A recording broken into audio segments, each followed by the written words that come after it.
Hi and welcome. Hen Chess Productions, in partnership with Foxy Openings, presents Magnus Carlsen secret weapon, the Norwegian Rat. This is a black system versus 1e4. I'm Grandmaster Ron W. Henley, and I will be presenting this video. Well, the Norwegian Rat. It comes after e4, g6, to d4, and then the very provocative knight to f6. Early history of the North Sea variation. This strange opening was independently invented in the 1980s by Gerard Welling of the Netherlands, and he called it the horseshoe variation. But also Rolf Martens of Sweden, and he called it the Norwegian defense.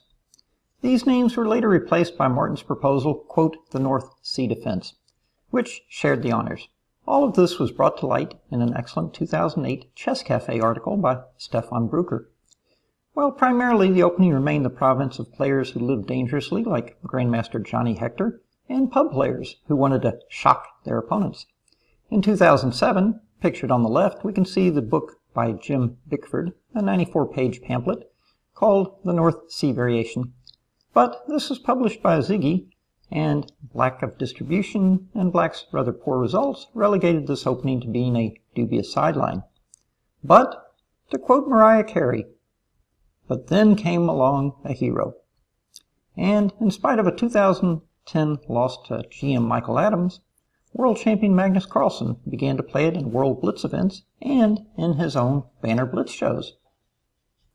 The 16th World Chess Champion Magnus Carlsen was born November 30th. He is Norwegian FIDE International Grandmaster. He is the current Classical World Chess Champion, World Rapid Chess Champion, and World Blitz Chess Champion. Magnus first reached the top of the FIDE World Rankings in 2010, and his peak classical chess rating of 2882 is the highest in the history of chess. Magnus also owns the longest confirmed unbeaten streak at elite level with 125 games, spanning a 2-year period beginning in July of 2018. But compared to many world champions of the past, Magnus is accessible, charming, witty, and has a self-deprecating sense of humor combined with a knowledge and appreciation of contemporary culture. In today's chess world, he is a great ambassador for the game and a true rock star with the younger generation. We'll start out in the Norwegian Rat with looking at the h5 gambit. After the moves e4 g6, d4 knight f6, e5 knight h5, bishop e2, d6, bishop takes h5, g takes h5, and white accepts the gambit pawn with queen takes h5. You can see the diagram position. White has won a pawn, but he's also brought his queen out early. However, black gains the bishop pair and rapid development compensation.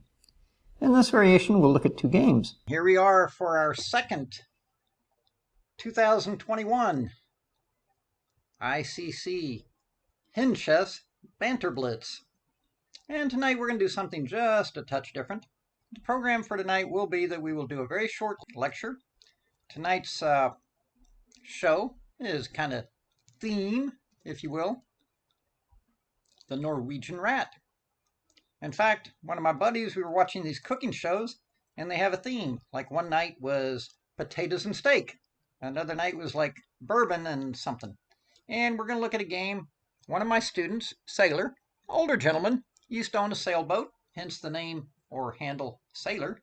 He is actually my eldest student at 76 years of age. And so I'd showed him this opening, and he took it up and he liked it. And here he's playing King Marco on ICC.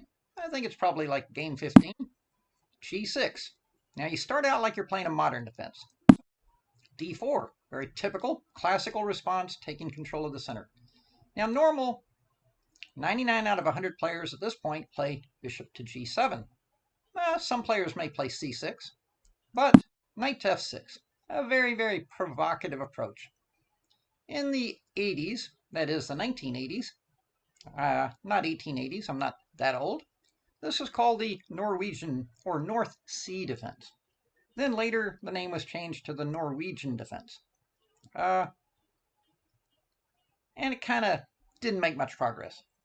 Then There was a book published around 1906 by a small Hungarian printer, and also the opening was played by a couple of masters in Europe that didn't have great results with it. And for example, after e5, very provocative, kind of like an Aljecken's defense. Like you might expect knight to d5 would be very close to an Aljecken's defense, but the knight on the edge of the board. And then after bishop e2, they were playing knight back to g7, giving white complete control of the center and generally getting crushed, so the opening never gained much of a following. But as I point out in the videos, a hero comes along. And our hero in this case is Magnus Carlsen, our current, dashing young world champion. And he starts playing the black position. And at first, quite honestly, when I first saw him playing this, I thought this is total garbage. This is total nonsense. But he kept winning game after game. And so d6, this is a big moment. It turns out somewhere around around 2006, 2007, 2010, somewhere in there, Livon-Aronian started playing this against Maracevic, this d6, like in some Blitz games or something. And so a few other top grandmasters saw it, started looking at it, it caught on a bit, and basically you obviously are sacrificing a pawn on h5. Well, white doesn't always take the pawn. For example, Magnus Carlsen had a game early on against Mickey Adams in the Olympiad in Khanty-Mansiysk, where, Mickey just said, okay, your knight's on the edge of the board, I'm going to play knight f3. And Magnus actually went on to lose that game, but in his Banter Blitz, he said he lost the game, but it was because of decisions he made later. That's another story, and we covered that on the video. But you get some players that just simply like to grab a pawn. And now we call this the Norwegian Rat Gambit Accepted. You play pawn takes pawn. Now, key focal point here, they can either play pawn takes or queen takes. And see, that's why I teach chess, because I have that keen eye for the obvious to point out the two obvious recaptures. Okay, but nonetheless, in all seriousness. So, tonight we're going to look at two games that Saylor had where the opponents played queen takes. Queen takes centralizes the queen and obviously attacks the rook in the corner. Well, the next move is rook to g8. Now, Magnus, in his Banter Blitz session so far, has had one person accept the gambit, and it was kind of rocky thing back and forth, but he opined that the two bishops, the half-open g-file, offer black pretty reasonable compensation for the pawn.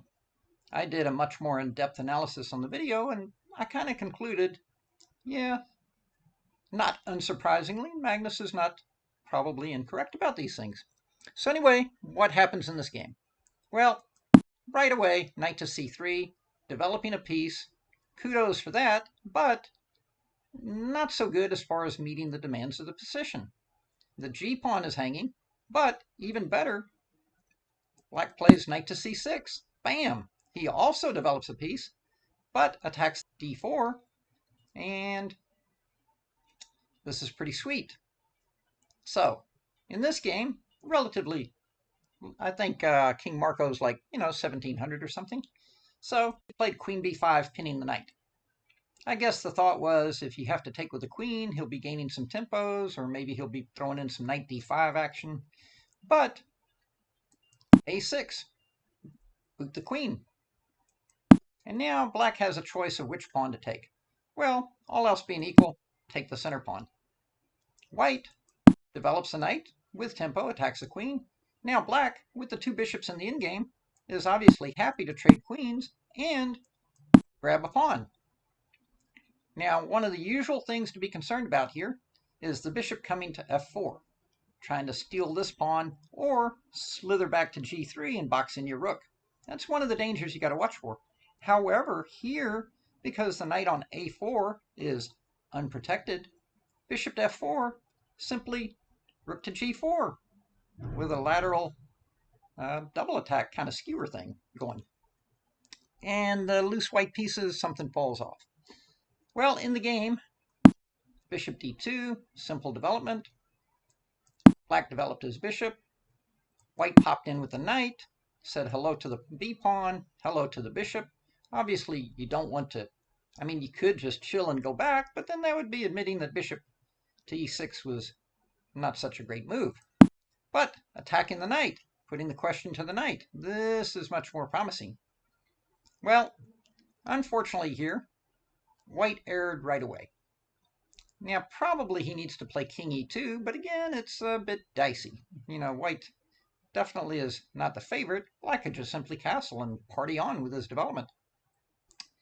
In the game, white made a mistake, and we'll give you a second to find the very easy, very simple winning move for black.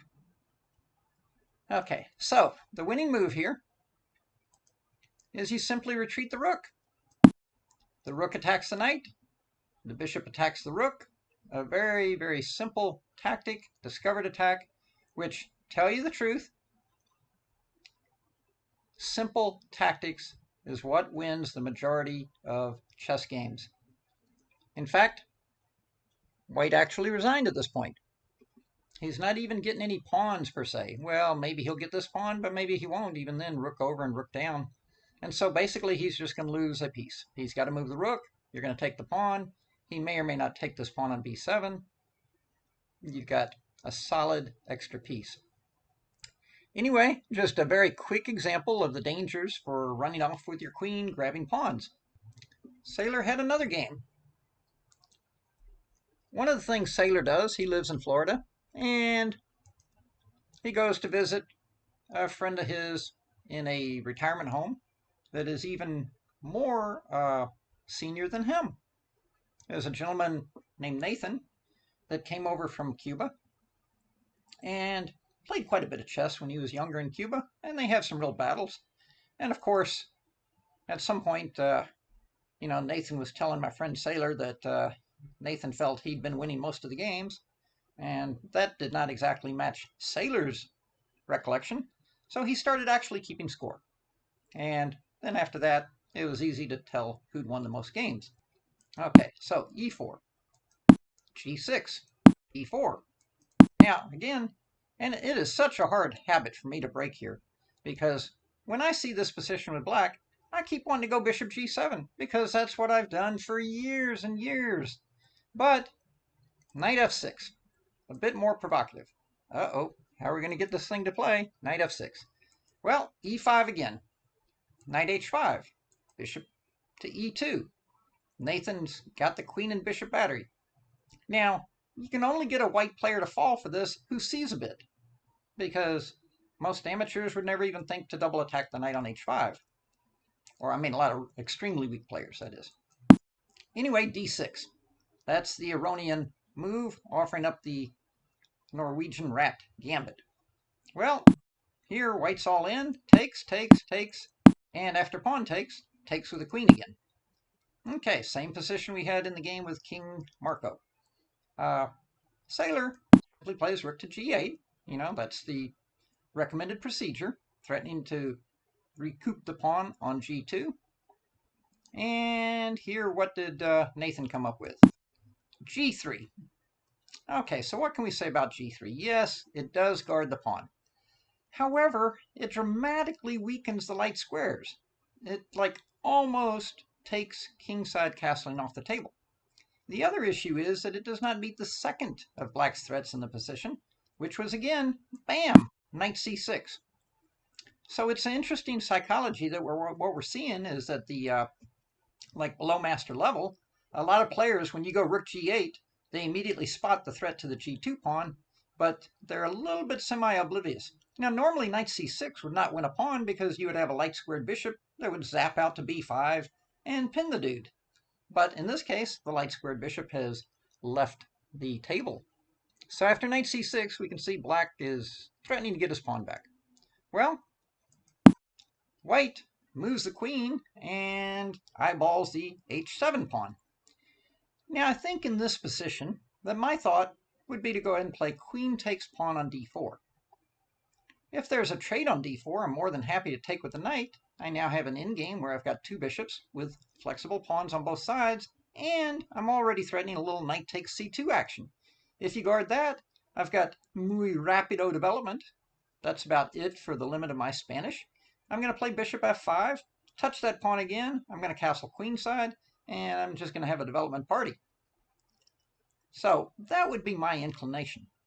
Now the other thing, if I play queen takes pawn on d4, if he goes queen takes pawn on h7, have a very crafty move in these types of positions. Obviously your rook is attacked, so you move it. But you don't go to g7, the obvious move, because then he may or may not go queen to h8 and try to pin your bishop and play bishop h6, although that probably doesn't work.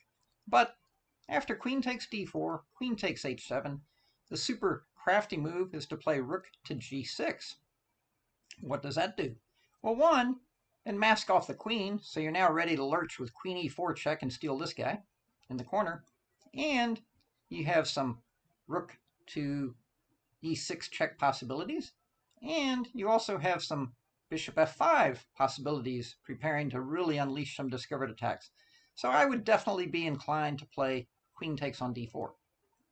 Now, another move you can actually play, if you're like pawn conscious, is you can play pawn to f5. A little bit loosening, but keep in mind white's already given up his dark squared bishop. If he plays queen to h4, then again you could consider queen takes d4, queen takes h7, queen check, king moves, queen takes something in the corner. He tries to attack your pinned piece, you go after his king. It's a bit of a mess, but I feel like black's okay. So for my money, I would probably just play queen takes d4 here. Okay. Sailor had a different idea. He said, I'll just play rook g6 right away, and boom, bada boom, I'm threatening rook to e6. Well, white developed a piece. Probably he should have considered playing pawn to d5. That has the dual purpose of preventing any rook to e6 action, and it also attacks the knight at a moment when it can't pop up to b4 so easily. However, pawn to d5, pawn to f5, I mean, black still has some pretty good compensation here, because what are you going to do to try and maintain your pawn? You're still moving your queen around, and we're getting stuff developed. So, be that as it may, also on pawn to d5, rook to g4 maybe is feasible. However, in the game, white played knight f3, and then came the bad news. Pin 'em and win 'em, baby. That was Sailor's idea. Pin on the e-file. Well, white had no choice but to pop in with the knight, and now Sailor took the pawn on d4, recouping the pawn, totally destroying white's position, as white is totally hung up on the file, and after takes and knight takes, the game, for all purposes, is really over. The threat to fork on c2, the pin piece that's already under attack, basically white's just going to lose heavy material. Now, normally we would discontinue here, however, there's not a whole lot more to cover. The game continued takes. Check. Now, of course, white said, oh, I get a chance to get out of the fork. But of course, this just invited more development. And here, of course, you could play knight f3 check, or go for the basic checkmate. rook and bishop checkmate. So, pretty amazing. I only showed Sailor this opening maybe 2 months ago, and he's already collected 2 15 or 16 move wins, you know, against some of his regular opponents. So it does go to show that learning your openings can definitely pay dividends, but of course, you got to see the tactics.